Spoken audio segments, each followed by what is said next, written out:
વાત કરીએ તો વડોદરામાં ડોક્ટર આંબેડકર જયંતિની ઉજવણી દરમિયાન હોબાળો થયો છે। રેસકોર્સ સર્કલ ખાતે યોજાયેલા કાર્યક્રમમાં આંબેડકરની પ્રતિમાને સૌપ્રથમ ફૂલહાર કરવા મામલે બબાલ થઈ હતી અને તેણે પોલીસ સાથે ઝપાઝપી કરી હતી। મિતેશ પરમાર નામના દલિત યુવક દ્વારા મેયર અને ભાજપના કાર્યકરોને ફૂલહાર નહીં કરવા દેતા હોબાળો થયો હતો, જે બાદ ભાજપના કાર્યકરોએ આ દલિત યુવકને માર માર્યો હતો। પોલીસ આ યુવાનની અટકાયત કરી ગોત્રી પોલીસ સ્ટેશન લઈ ગઈ હતી। જોકે અહીં તેની તબિયત લથડતા મિતેશ પરમારને ગોત્રીની હોસ્પિટલમાં ખસેડાયો છે।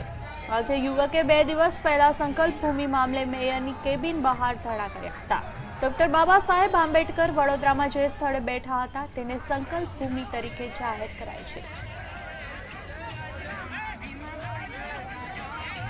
તો આંબેડકર જયંતિના કાર્યક્રમ દરમિયાન વડોદરામાં હોબાળો થયો છે। એક દલિત યુવક દ્વારા મેયર અને ભાજપના કાર્યકરોને ફૂલહાર કરતા અટકાવવામાં આવ્યા હતા અને ત્યારબાદ ભાજપના કાર્યકરો અને આ દલિત યુવક વચ્ચે ઝપાઝપી થઈ હતી। ભાજપના કાર્યકરોએ દલિત યુવકને માર પણ માર્યો હતો અને ત્યારબાદ ગોત્રી પોલીસ સ્ટેશન લઈ જવાયો હતો, જ્યાં તેની તબિયત લથડતા તેને ગોત્રી હોસ્પિટલમાં દાખલ કરવામાં આવ્યો છે।